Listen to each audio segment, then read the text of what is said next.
excessive. I'm sorry. So there's been a lot of conversation about VA disability and evaluation changes.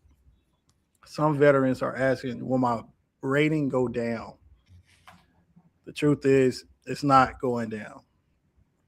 I've heard this from many vets asking this question. So, what we're going to talk about tonight is how veterans can benefit from gathering assets, and veterans have an opportunity that a lot of civilians don't. So, I want to open the question up, the floor up to Stacy, since he is a veteran like myself. As a prior service member, what mindset carried over into real estate development? Um, it's it's that grit, you know. It's that get it done at all costs. Just being able to see things through from start to finish in the army or the military in general. There's no option. The mission's going to happen. You have to see it through from start to finish. And then on top of that, it's just if you ever made it to the operational side of things, you got to see processes and you got to see different people execute different processes. So you had a team structure and you leaned on subject matter experts. So those are the things that I carry. So, what are the conversations like getting out and then you going into real estate and focusing on that? Because I know you've told me that wasn't why you purchased your first home, but you kind of transitioned there after a while. So, veterans that are listening, was that transition for you? So it wasn't a direct transition. To be honest, there was a intermediate IT time frame in there. But for me specifically, it was what I was doing on the civilian side was way slower than what I was used to in the army. So it left a lot to be how can you say it, just it left a lot to be filled. It was a lot of, to me, the time just was 8 hours just didn't do enough in a day. You used to waking up, being at first formation for 8 9 years by 5:30, 5:50. So it gave me that edge just to have more time in the day. Get up, do what I got to do. That was related to the real estate side of things before I even saw the 9 to 5 clock. Then once the day was over, depending on the time of the year, I still had plenty of life left because 8 hours, in the military, 8 hours is you did 8 hours by 12, Yeah. 1300. So, just that grit to be able to push through. And again, it provided good resources. It was great networking too. Once I got out, I ran into a lot of vets that had experience on the real estate side, the construction side. And it's a bond when it's that unspoken when you start talking to someone in their vet, the conversation just goes the direction it needs to go. So there's a few advantages to that transition. And I don't know if you guys have had your perspective on Donald Trump. So we're going to talk about Donald Trump really quick. Oh, I right don't know here. your perspective on Donald Trump, but from from my interactions with Donald Trump, and I mean like interactions, Right. he cares about veterans and the military a lot. I'm just going to say a lot, right?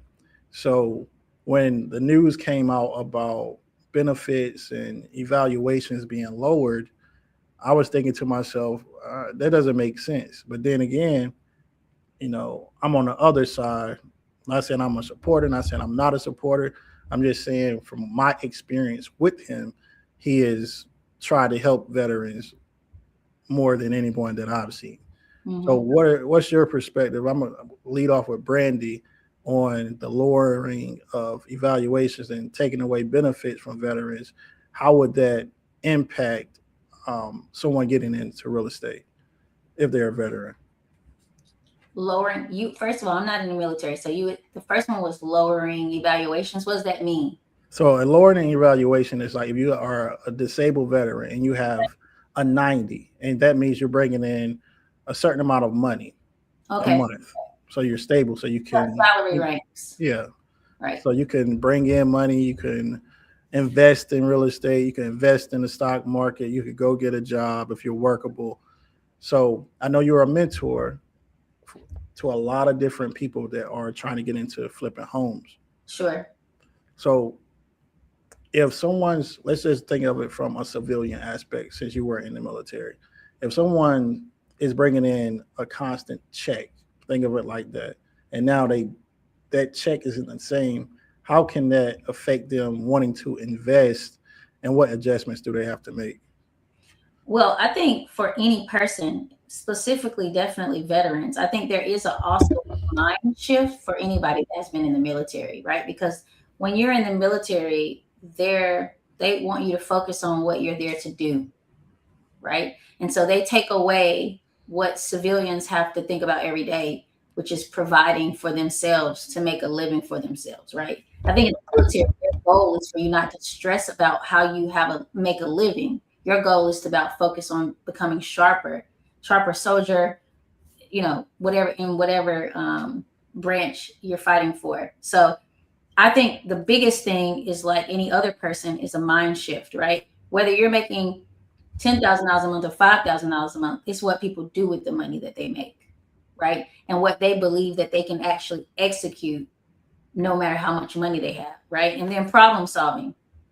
I think veterans would be even more equipped to problem solve, right? Because I know a ton of people that have been in the military, and when people get in the military early on, a lot of them don't make a lot of money, right? They have a lot of incentives for being in the military, but due to the incentives and the availability of what they have, they make do to live a decent life, right? They know how to use their resources, they know how to stretch things out. And I think just that alone is how they can take those skills and come into a real estate investing space and then learn what resources are available for you so that you can invest with other people's money, right? And they also don't mind, they don't have the issue with, I'm going to let this person pay for something for me so I can get further, right? And they don't have to change their mindset around that. So I think there are tons of things that they already are equipped with that help them. But anytime anybody has a decrease in their pay or benefit, they have to overcome thinking that getting to the next place is only about money, because it's not true. Yeah, and you answered that perfectly, because why I asked is depending on a check or depending on a job, anything that you depend on, Yep. when it's lowered or taken away, it's like a mad scramble. So you always have to have a backup. Yep. So I'm gonna get to another question for Stacy. Thanks, Brandi, for that answer. When veterans receive disability or steady benefits income, should they think about leveraging it versus being comfortable? So that's really a complex question. You have there's no one type of veteran. It's not a monolithic type of veteran. There's a very different types of veterans. So I'll say it depends. If if you're fully capable of growing what you have, if you're of good mind, good body, and just good sense, to call for lack of better terms, if you're good, your mental's good, you should absolutely look at any additional source of income as just that, and you should leverage that additional source of income and grow it. But the other side is, if you're not, then you should play. I'm not saying play it safe, but you should save. You should save. Those are the safer things. Save your, go through the Dave Ramsey's method. Pay down your debt. Don't have debt. Yep. Save, nest egg. And then once you master those basics, that's when you seek mentorship to go to that next level. So as you're transitioning, I wouldn't recommend, if you weren't of good financial status, or a good financial IQ while you were in to jump out, receive these additional benefits, and go straight into investing because you need the foundation.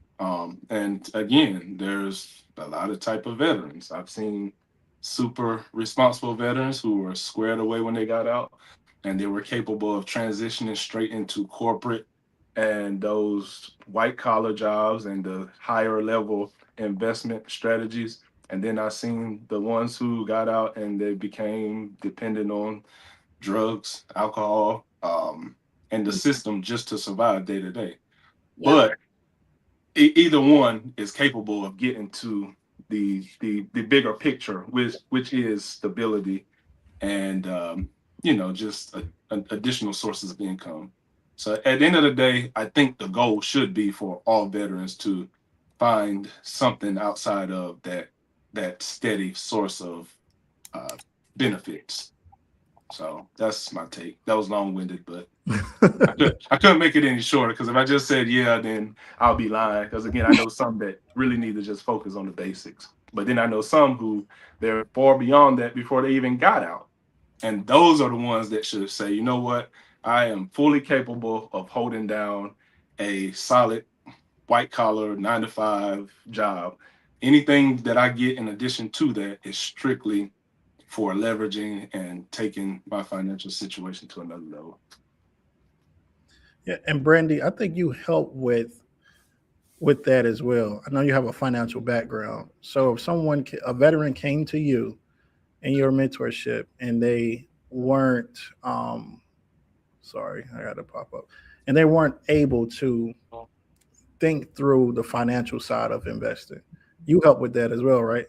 Absolutely. That's my favorite part. I think that having just a basic financial foundation is critical. I mean, you have to understand before your mind can change. I just believe understanding is what triggers the mind to accept the change that's happening to them. So having a financial roadmap of saying like, look, this is where we are now, but some of my students honestly came with like very limited amount of money and they were shocked with what they can do. Now, I don't do that anymore because it's like taxing on me. I have to actually work harder to get them through the process. And it's kind of dangerous because it puts some mental pitfalls in place that I have to do extra work to work people through. Will we make it? Of course, but it takes time away from other students. So I don't do that anymore. And I just don't think that person should labor that much on their first flip. So now I have a different way that I go about people having a limited amount of money in the process it takes for them to move forward. I think that's what it is. Financial foundations being set and having a reasonable amount of liquid to work with when you move into this endeavor, because I think it's important.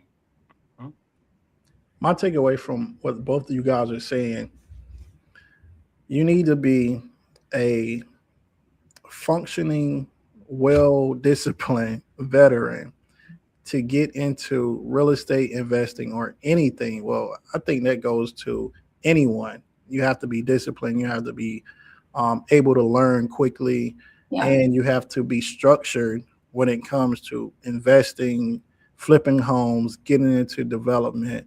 Because at the end of the day, you have to meet timelines. You have to have a budget. And I think what Stacy was referring to when he said white collar and those professional jobs, if they are veterans and they quickly transition over, they quickly learned a new skill or a new craft. And then they excelled at that. So now they can get into real estate. They could get into flipping homes. They could get into other investment opportunities and they could be successful.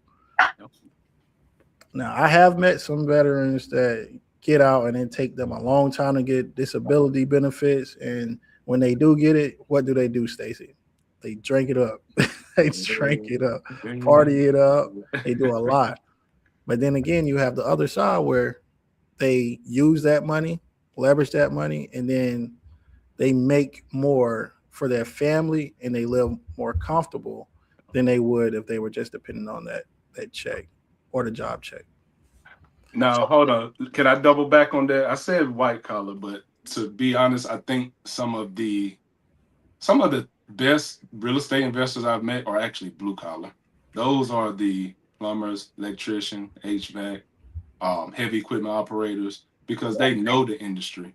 They know people in the industry. So they're able to literally just step in and catch a stride and just go with it.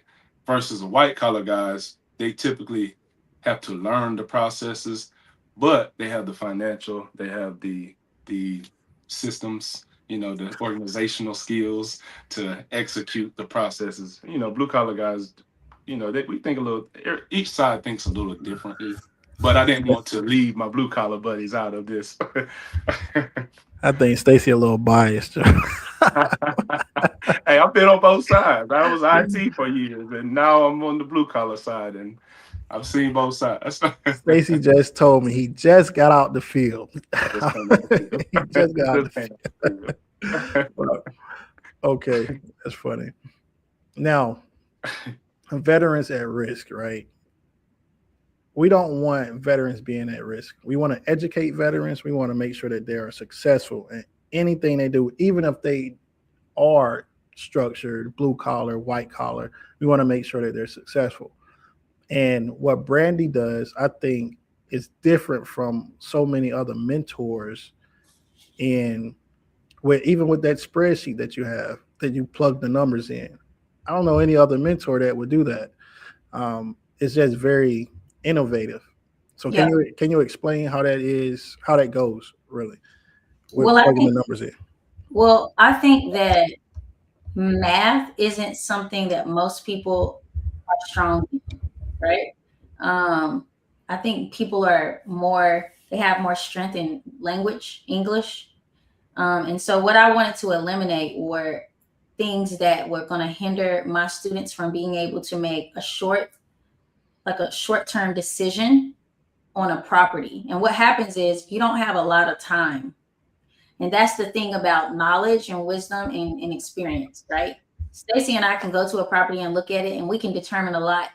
We don't have to use a calculator. We know, right? We can do basic calculations and know, and we can walk the property and know the cost of the rehab. And that's just experience. We know who we're going to call. We know how much they charge. We know what they can do. We know what we can negotiate. But when a new student comes to me, they don't have any of that. They have none of those experiences. So I had to figure out how to put my experience in a calculation that would be useful, not only for my new students, but I had already been using it for my actual staff because I needed someone to look for deals for me. And so my staff would look for deals, and I made the calculation for them so they would know, like, I'm not going to look at the deal if it doesn't fit in these numbers. And so I just turned that around and start letting my students use it. And it's such a hard calculation that sometimes they get upset with me because they're like, nothing works in this calculation. I'm like, fantastic. That means when we do it, you're going to win every time. Right? It's a winning calculation. And I'm like, what you need to learn is not so much to force a deal to work, but you need to understand why deals aren't working. And then how do we find the deals that work? Yep. And I would rather them go the hard way than me go the easy way. Let me give you an example. I just had a student call me that paid $20,000 for coaching, and she did a flip, and she bought a flip that I would never let her buy because the numbers didn't make sense on the buy side. And then she didn't have enough money in the calculation to get all the rehab costs covered. And that's one of the benefits of having a lender. And that's why they have a percent of how much they will lend to you, because they're lending it to you. So you are safeguarded. And when my students come with me with cash, I have students that have hundreds of thousands of dollars. And I will not coach a person that will not go through a lender. Why? Because they need to learn that you don't have enough skill to not go through that safeguard. It is required. Not even leaning on me, because me and you could probably do it. But no, I don't even want you to come back with me. I want you to say, you did the calculation, I did the calculation, and the lender did the calculation. Right? And then every single one of my students tell me, I think that's a good idea. That's what we're going to do. You're not going to use your cash. You don't have enough wisdom to use that much cash. And that's okay. Over time, you will. Hey, you said a mouthful right there. I've gotten in trouble so many times. I've gotten in trouble, and I know what I'm doing. My lenders push back on me. doing deals and they're like, well, I didn't get that. I mean, I'm arguing with people. So yes, if I need that safeguard, you definitely need that safeguard. The extra set of eyes is everything sometimes. Yep. Yeah, I have an extra set of eyes. I call them Stacy 1 and 2. So Stacy, I call Stacy for Stacy, anything what real about estate. this? I know I'm not saying Stacy stuff. I remember one day I think it was my hot water. No, what was it? My hot water heater. It was something leaking in my kitchen in one of the rooms. And I was like, Stacey, what is this? Because I'm on the other side. I'm not blue collar. I'm white collar through and through. And I'm super. So I was like, Stacey, what is this? He's like, let me see it. And he told me a simple fix. I was like, dang, I wish I would have thought about that. But I don't do it. So It was the AC, man. It was your condensation line was leaking on your AC. It was backing up. That's what it was. Ask somebody. Like the fact that you even ask and then you try to do it yourself says a lot about your person. So that's great. Some people are like, I don't know what that is. We're gonna have to call the HVAC people. Some people will be so prideful to even call their friend and tell them that they didn't know something. You know what I'm saying? Yeah. I'm a veteran that I take direction very well. Like I'll ask you, Brandi, I'll ask Stacy. Yeah. Like I don't care if it's a stupid question, I'm gonna ask it because I know once I get it, now it's in my mind. Mm-hmm. I don't have to call you again. So if it start leaking again, Stacy, I'm not gonna call you. But if something else start leaking, I'm gonna call you. Absolutely, yeah. Oh man. So going into risk, or not really risk, but financial moves. I want to talk about that. Stacy, what's one financial move you wish you made earlier now that you have all of this experience now? Okay. So Brandi she touched on something I wish I had known. I wish I had known the ways to better leverage my money early on. Like I've said before, I was a bootstrapper. I've been a bootstrapper. And now that I know what I know, there's people who have went just as far, if not further than me, using less of their own money and capital. Mm-hmm. So I wish I had built systems around how the bigger people do it. The bigger guys, they rarely use their own money for a whole project. It's usually they'll build out a capital stack. They'll tap into lenders. They'll play the game more strategically versus just hard nosed getting it bootstrapping. That's one. And then the other is I wish I had, and this is what it is, but I wish I had used the Chinese restaurant model when I got into real estate investing. What is that? It's boring. It's basic. It's food. You get what you get. I'm not gonna make it fancy. Everything is gonna be the same. Yep. And I could have repeated that over and over and over again. I wish I had done that. Think about it. Have all Chinese restaurants are the exact same. All their menus are the exact same. I got a question because you said Chinese restaurant. Have you guys ever seen a Chinese restaurant commercial? Never. No. But they're everywhere. Like exactly. Like marketing, throw it out the window. I've never seen nail salons either. Not salon. Never seen them have. Never seen a hair store commercial. No. We got food. Come get it or not. They only go for necessities. They only go in business for things they know you're gonna have to come and buy. I know I need that chicken. Man, come on now. I need that fried chicken all day. That fried chicken wing, ain't nobody fried that wing like. That's not, sometimes I'll be wondering, is that a chicken wing or is it a duck wing? I don't know, because those wings. It's a good wing. Who cares?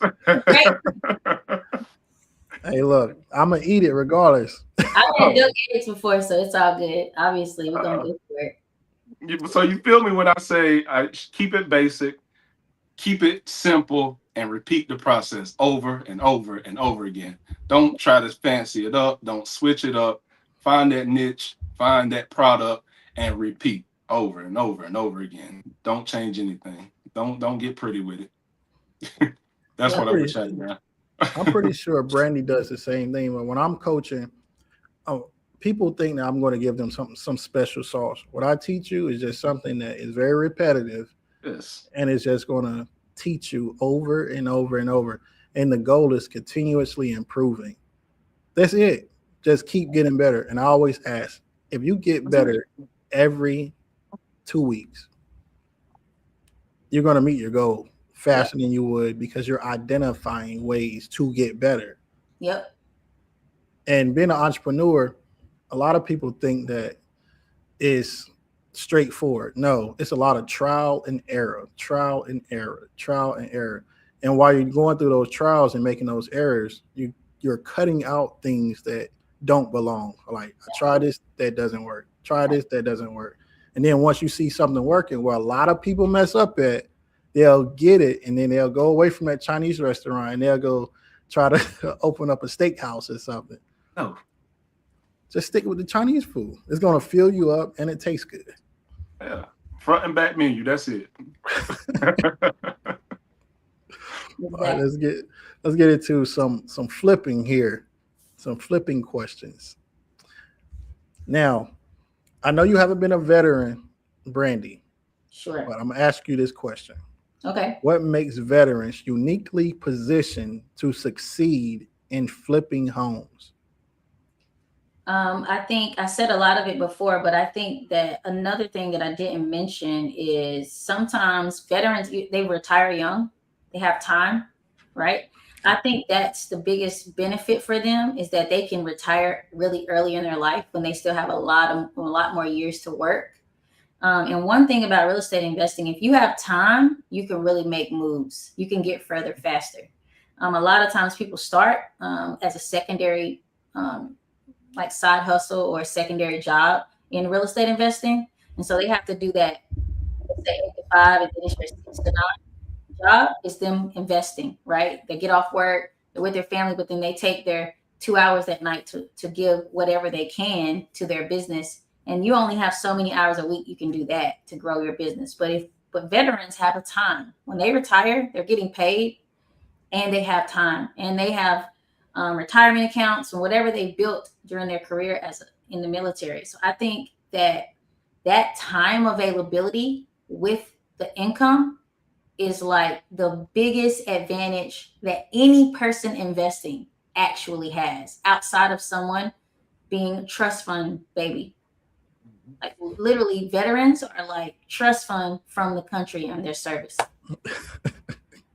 Like, there's nothing that you can retire at 32, 33, 35. I mean, tell me, let me know. Only other people doing this are people that are trust fund.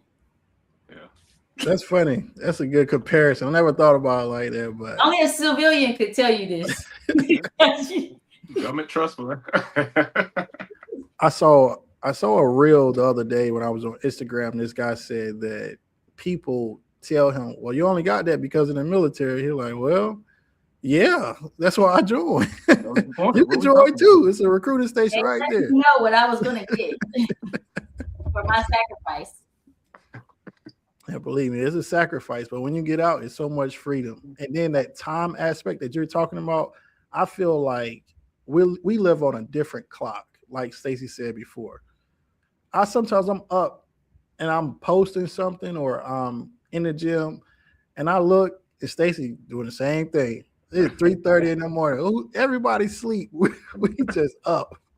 Like, my wife asked me, "Where you going?" I'm going to the gym. Can't sleep. That edge, man. Yep. What else is there to do? Scary. Like, I feel like I struggled with that forever until like last October, and then something just hit, and I don't know what it was. I've been begging to wake up at 5 o'clock in the morning, like years, a decade. I'm just super civilian, because I wish I could wake up at 4. I need the time. Like, I need the extra hours of my day. But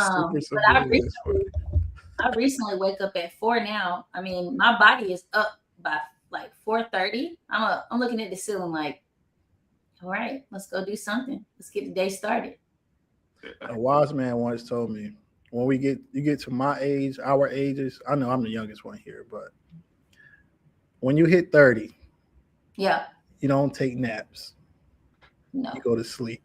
Yes. Oh man! And actually, the wise man is on the call right now. Hey. When the last time y'all took a nap? Now, so I ain't gonna hold you.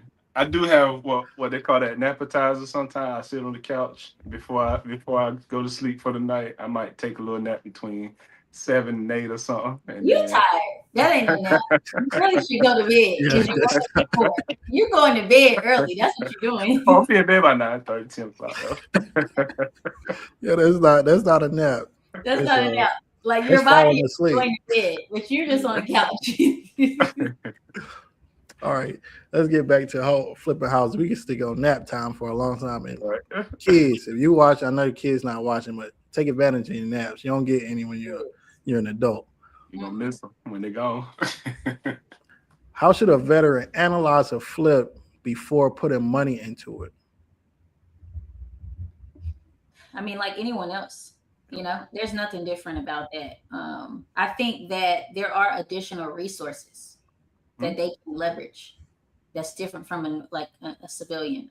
There are veteran loans, veteran-backed loans. There are military-backed loans, and you guys even know more details about that. But there's like 100% loans that they could use, even in commercial space, even in multifamily space. I've seen it. I've helped clients do it because I'm an agent.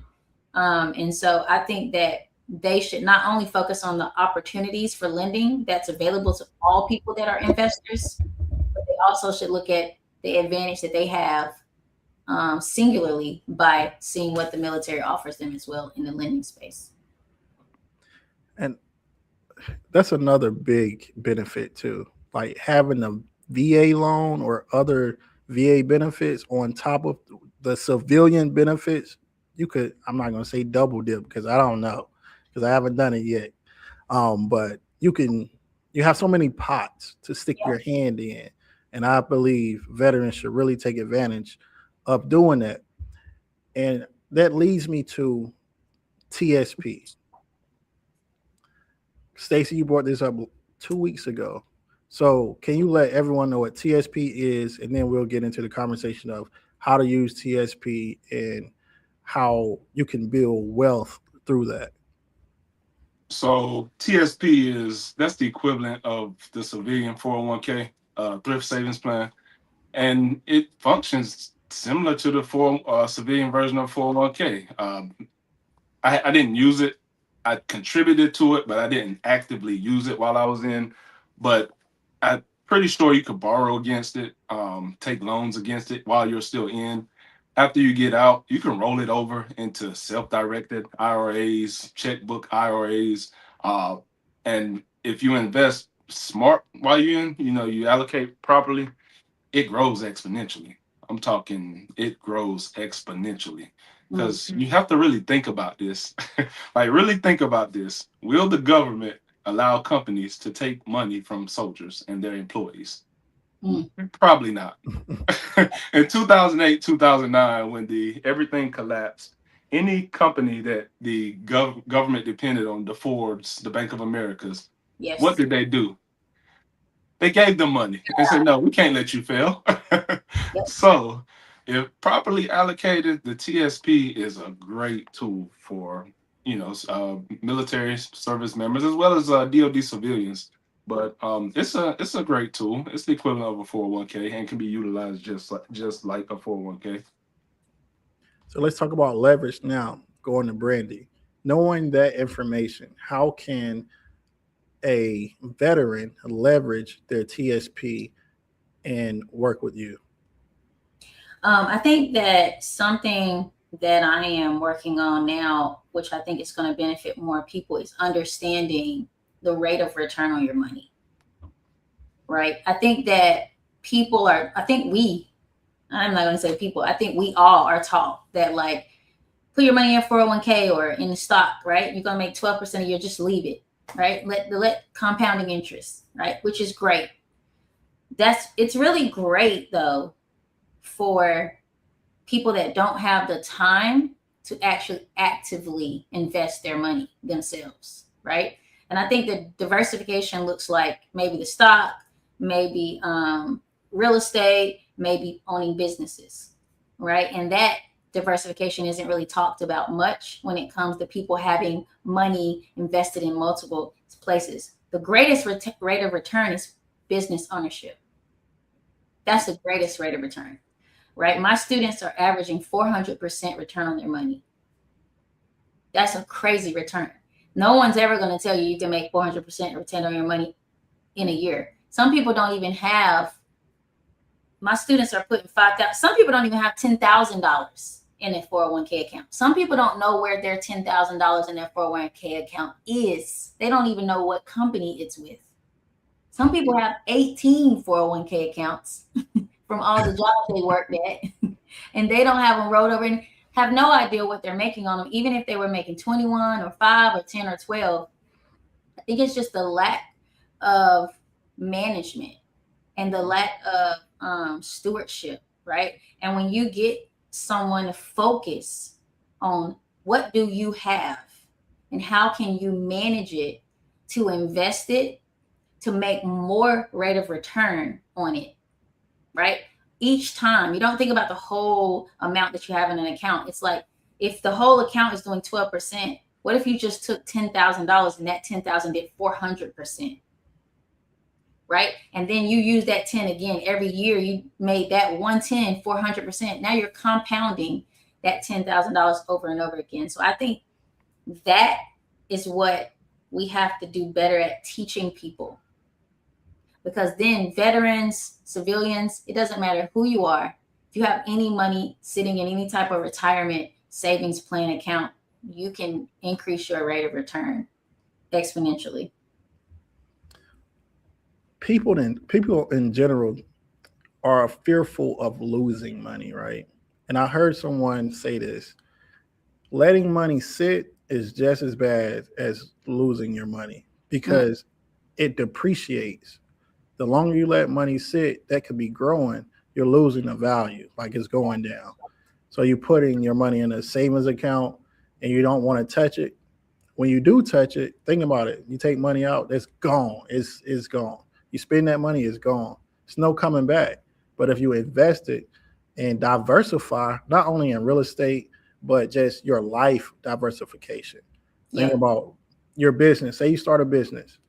And everything leads back to real estate and stocks because of tax breaks.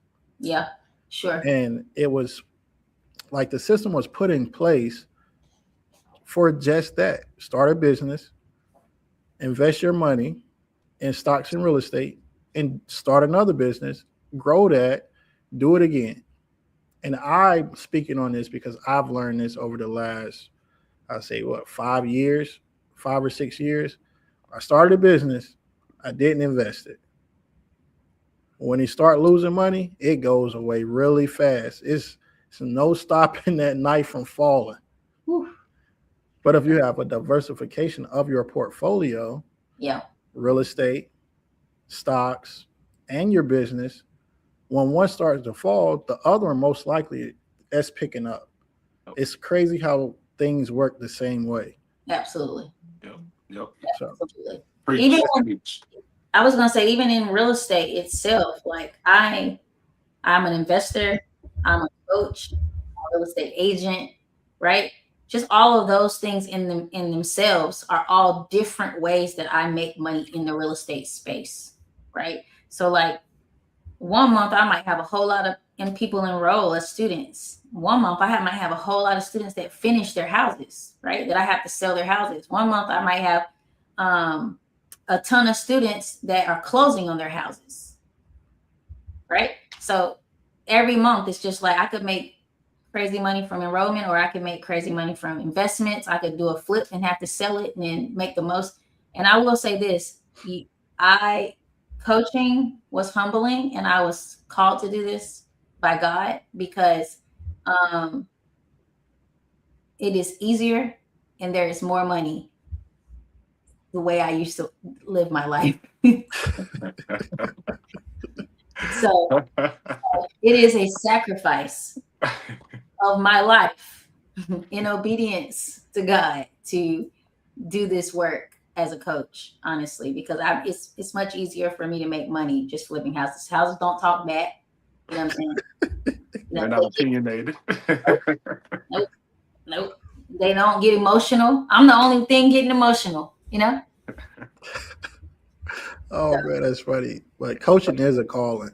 There's Yeah. so many other things that you could do. And I know you're in I know you're learning a lot of things like stocks, and you're diversifying yourself, not just portfolio or getting into different businesses. And what I like to tell a lot of business owners, entrepreneurs mainly, is always think scale. Yeah. And I'm going to tell you why. When you don't scale a business, say you are a service based person, say you went from a job providing a service, now you want to open your business to provide a service for someone but don't want a boss.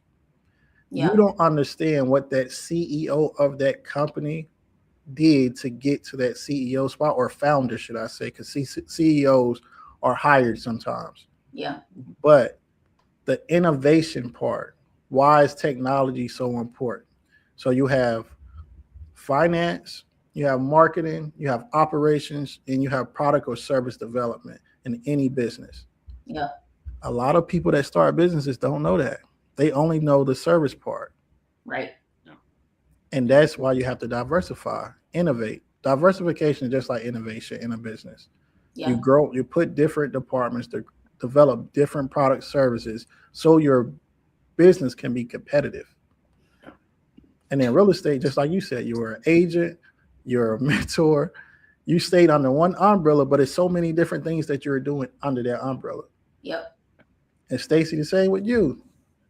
Investor, developer, got a construction company. Like you have to do all of these things to keep moving. And how do those things go? Stacy was randomly talking to me one night. I don't even know what Stacy was talking about. I had all 9 of my hats on. I still didn't know what Stacy was talking about. I was like, I'm glad whatever this one hat that I don't have, I can't even help you. You tell me what I should think about this topic. It's an art. It's an art to it. Like I said, I love the process. I love what it offers. So I get deep into it. I get into the codes, went to the Durham County LDO, so Land Development Ordinance meeting yesterday. It was inviting just to be at that level of learning. So yeah. I think that we should talk about just something random. And I'll just tease the people that watch the show. We should talk about running our businesses. What does that look like, and how do we manage over time? How do we consistently keep up with?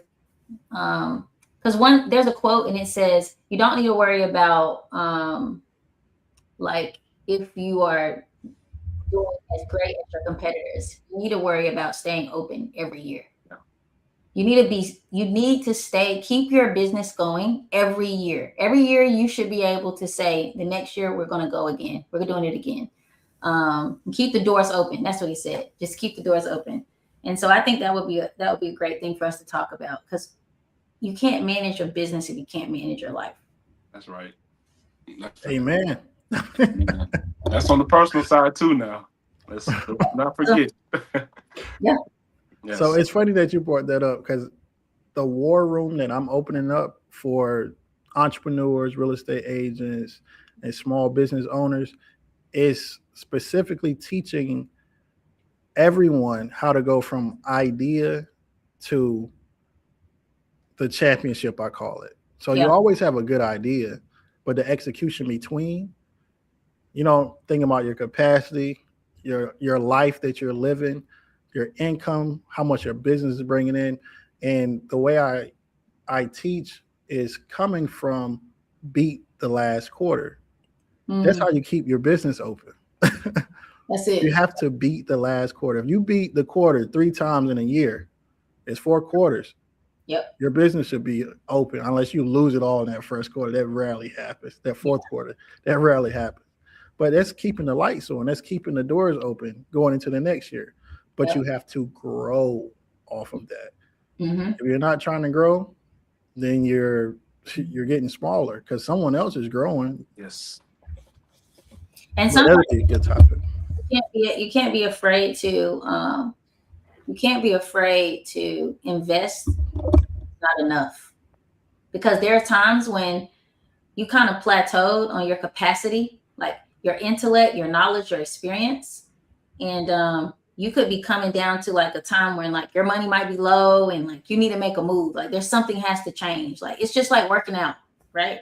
You go to the gym, you go to the gym, you go to the gym, then you just hit that plateau. It's like I didn't been to the gym 100 times. Like I gotta pay someone to help me get the results I want from here, because I don't have the knowledge to get what I want from here with my body, right? And I think that's the part in business that we just don't want to do, or anything new, right? It's like I'm successful, I have a great career, I have a great job, I'm saving money, I have money invested, but like, am I going to have $3 million to retire? Am I going to have enough money so that I can live off of 60,000 a year when I'm 70? Me and my wife are here. Like, if there's no Social Security, is my 401k really going to be able to take care of me?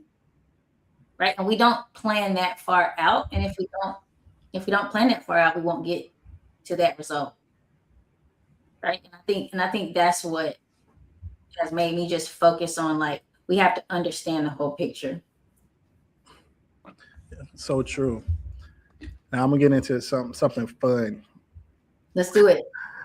Is it about Trump? No, it's not. I'm gonna leave my boy Trump alone. No. So really those views up, boy. No, Trump. We're gonna stay off Trump tonight. We might be back, but so it's a lot of successful people that came out of the military. I want to know, what branch do you think produced the most successful people? Go ahead, Stacy. I see you shaking your head, but we all know. Go ahead. What kind of question is that? Army? You know, Army leads the way. No. Army leads the way. No, it is. What numbers up? No, it's whoa, dang, Brandi, whoa. It's the Navy. The Navy has the most successful entrepreneurs, really, out of any branch. Go ahead, chat. Somebody chat GPT. I will. No worries. I'm hands down. It's the Army, man. I can't say what, Brandi? I can't say that the Navy would be like, I think the Navy kind of works because you have to work on the ship. I think that's like blue collar manual work. You have to do manual jobs. That's not all the Navy does. No. I'm saying I didn't want to white collar the whole Navy. That's what I'm saying. So I'm like, there are guys on the Navy ship that do like manual work. You know what I'm saying? In the Navy. I'm gonna say those guys. No disrespect. Oh, it's like that.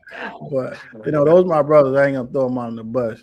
But sometimes when you don't make a certain score on a test, you got to do them. That's really in any branch. I feel like if you don't score high enough, then you got to do the grunt work.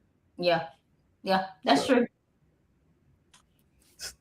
I'm not gonna tell you what chat says, but I'm gonna tell you what I already knew. I'm gonna tell you what I already knew. No, we want to hear chat. We want to hear the data. We are all data-driven people on this call tonight. I was gonna spare your feelings, but the chat says United States Army by far the largest branch has produced the highest. What happened? I said, what you put in? What had happened when you was asking me? You want to know the exact question? Yeah, I want to know the exact question what you put in. It's very generic, and I wanted to keep it broad because success is just a very broad term. So what I said was, which branch of the military has produced the most millionaires? And I'm telling you. Go ahead. I mean, by far, it says by far. This is what chat says, not me. By far, the Army. And then it goes on to say why. What's the largest branch anyway? What's the largest branch? Yeah, so I mean that's hard. It's hard. They got the numbers. It's all about numbers. They let more people in the Army than they do the Navy. Okay, but I'll what it does say, it says notable for wealth per capita. The United States Navy, strong pipelines into technicians or techs, engineers, and logistics. The Navy Academy grads heavily represented executive leadership. So I'll give the Navy that. I think it sounds like the Navy has a strict test. Well, the test isn't the only thing. Like the what is it, Stacy? So you got to have like I think no, I'm not going to speak on the Army because I wasn't in there. So I originally tried to join the Air Force myself. I know everyone went through the same thing. Went to the door, it was closed.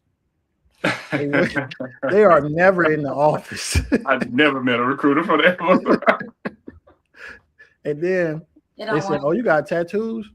Oh, you can't get in the Air Force anyway." I talked to the Army. But the Navy was like, "Oh, we can get you in the Air Force. Certain tattoos. I'm covered." Okay. Yeah. But they're like, "Well, we could get you in though." And I think every person that joined the Navy that I talked to went to the Air Force door. It was closed, and the Navy person was like, "Hey, what you doing over there? Come on over." But I won't go into the Army or the Marines. So that's me.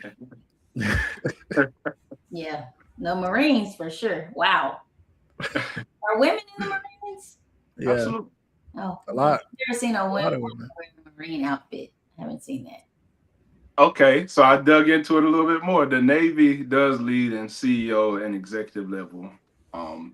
Close second is the Army, though. Do entrepreneurship. That's what the question was. Yeah. Okay. Yeah. How about entrepreneurs? Brandi got my back. I mean, I can be accurate. You know, I'm like, She on the Navy side. Both said Army, but I was like, that's not really the question he asked. So we got to drill down to that. Okay, so it's the Army. The Army leads in entrepreneurs, basically by pure numbers. But the highest representation of small business ownership by veterans, Army specifically, is construction, real estate investing at number 2, logistics companies, government contracting. Those are the top 4 for Army veterans. Okay, Army's doing that. What did you look up? So let's go through it. Let's go through all of them because I want to know top 4 in every branch if we could do that before we end, because I want to know. That'd be super cool. I think this is also just a good avenue to give veterans ideas about entrepreneurship in general and investing. What are your colleagues investing in, whether they're in service currently or they're veterans, you know? Ventures for Navy. I should have maybe went in the military because I've had a trucking company. That's on the top of Army vets I know. I've done government contracts. I mean, okay. They need to just give me a VA loan. Honorary VA loan. Honorary. So typical business. Yes, I mean, I'm in there. So typical businesses for Navy vets are IT, cybersecurity contracts, base operations support contracts, ship maintenance and logistics, construction and infrastructure contracts. So you fell right in line with the Navy. I'm the stereotype. Literally, we both are. That's funny. Okay, what about Marines? Probably security. Not nothing wrong, man. I know. Okay. All branches pick on other branches. Just let everyone know. Like veterans, they have a lot to say. Okay. So Marines, you have construction companies and franchises. But that falls in line with a Marine, construction, it's similar to the Army. And then franchise, they're jarheads. They need somebody to tell them exactly what to do. All the Marines out there, we care about you, and we're giving you advice about what you can do here. Yeah, we're going to tell you exactly what to do. Watch this channel. This is what you should. Hey, I'm just telling you what chat says. Air Force. Let's see what Air Force is. The Chair Force. Okay. Cybersecurity and IT, aerospace, defense technology, and engineering technical consulting. So Mm. typical, right in line. I know somebody that made it into the Space Force. Is that hard? I would. I don't know. Space Force wasn't around when Stacy was in, and it was just coming in when I was in. It's interesting. So I can tell you, very interesting. Space Force. You definitely gonna hit some crazy numbers on that test on the entry. First of all, they were going to the Air Force, so that lets you know they ended up in the Space Force. Okay, let's rewind because y'all making Army vets sound like we're dumb. I had a 137 GT score first and foremost. What is a G? What is a GT score?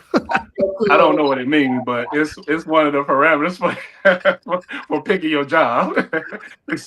So you know, That was high. That was high. Yeah, that's high. Yeah. I think like you had to have a 90. He was in technology. He was IT in the Army. He just go playing dirt now because he a big kid. Hey, I'd rather be outside. Yep. That's why I have these windows, because I be inside. So I want to be inside and outside at the same time. This is the only way I feel like I'm outside. I'm inside so much. Now I'm curious, before we end the call, we got a minute. Space Force. Let's see what they produce. I know they haven't been around that long. Let's see if they produce, I'm not going to say value, because everyone's valuable. It's hard to do it. I don't know if they've been, how long, 4 years maybe? Yeah. They don't even have any vets. That's what I'm saying. Cybersecurity and space defense, data, AI, and aerospace defense consulting. Dang. Very high level. Yeah, Space Force. The invitation came by me. The invitation was a door knock. They came to the house directly and was like, is your mother here? Because we need to talk to your mother. I was like, yo. Yeah. So it was crazy. And it was just like, we have a whole nother branch we're interested in this kid for. So we just wanted to talk to you and make sure you're good with it, because this is where he's about to go. I want to know what that ASVAB score was. Me too. 150. They got a 150 on the ASVAB. It don't even go that high. Just know this. I think he's done it for maybe a year, maybe or two. And he already got like some crazy secret call codes that they give people when they want them to go into those other spaces. So interesting. Space Force. They're like the red phone or some crazy stuff. So I don't know. Yeah. I'm like, oh, you didn't went CIA. You get crazy calls. That's like a freaking genius. It's an underground space force out there in Colorado. I don't know what they got going on out there. What? That's crazy. In the mountain. Mm-hmm. Wow. So 50 what? Mm-hmm. 52 or something. Now, before we end the call, Brandi, what you have going on right now, and Stacy, you after her, as far as mentorships, challenges, what you want to put out to the world right now? I have a challenge on March the 16th. I have another 5-day challenge that I'm going to do live. So definitely welcome to come. Last time it was incredible. Every single person that was prepared and qualified to apply for my coaching program, they applied and they all joined my coaching program. So it was a super success the last time. And people that weren't ready at that moment are still in conversation with us saying, preparing, right? They're like, I need to do a few things, but as soon as I get them done, I'm going to come. I think they learned a lot about mindset, about doing deal estimations, deal underwriting, learned a lot about how to leverage finances from private money to lenders to investors, and then also learning how to scale, right? You're not coming here to just do one house. You're coming here to learn how to. And once you have a system, then you can master the system and then grow and grow in capacity. So look forward to everybody. Come hang out with us. It's only $99. You cannot beat that. $99 for 5 days so you can learn how to flip houses. Don't get no better than that. I'll be there. Yes. Dope sauce. Yeah. All right, Stacy, what you got going on? Like I said earlier, I'm getting real boring. Um, I'm niching down. I have a lot of infield lots. I have a lot of property, and it's going to get repetitive. We're getting in. We're going to do a lot of BTRs, and we're going to keep it systematic and repetitive. So Yeah. that's where I'm at. I'm building a wealth building machine. Repetition, predictability, and just streamlining processes. So And I'm about to be Stacy's student. I'm selling a portfolio right now just so I can stop doing too many things at once. So I'm selling it, and then I'm about to be his student. I'm just gonna go to his little lots, not little, but this lot, and then learn something about building. Yeah, that's where I'm be at. That's it. Oh, and I'm adding another certification to the portfolio on the construction side. I'll be certified septic installer in a couple weeks. So hey, I'm gonna get his hands dirty too. one less thing I gotta call someone for. I know Hey, that's here we go. Let's get it. yeah. We might have to talk about that because me and my sister talked about that. I had to pay for that on my land. She was like, "That man didn't do nothing. We need to do that." Keep it boring. Like it's real simple. People like to overcomplicate these things. The boring jobs, the boring tasks. That's where the money's at. Nobody Easy wants to. stuff. Yep. And that's honestly, that's a good one. I mean, there's so much space there for that. Yeah, Yeah. success is boring. Yeah. And as for myself, I have the most boring war room. I'm not gonna say that. It's not boring because it's exciting to learn new things, right? So I have a war room, a bi-weekly coaching call that I'm welcoming real estate agents, entrepreneurs, and small business owners that want to scale and implement my framework called the revenue infrastructure. And you also get the business optimization software that I use and other frameworks that I have implemented into billion, trillion dollar businesses, coaching their executives on how to grow and scale by eliminating waste and becoming more efficient. So that's opening Friday, and I'm having a webinar tomorrow, and it's only $1. So a webinar for $1. So you'll find out everything in that webinar. I'll be there. All you need is 4 quarters. Do they even have quarters anymore? Do they have quarters? They do. I still pick them up when I see them on the sidewalk. I know your daddy was talking about some change in the house. All right. Until next time, guys. Peace. All right. Y'all have a good one. See y'all later. See you later. Peace. Later.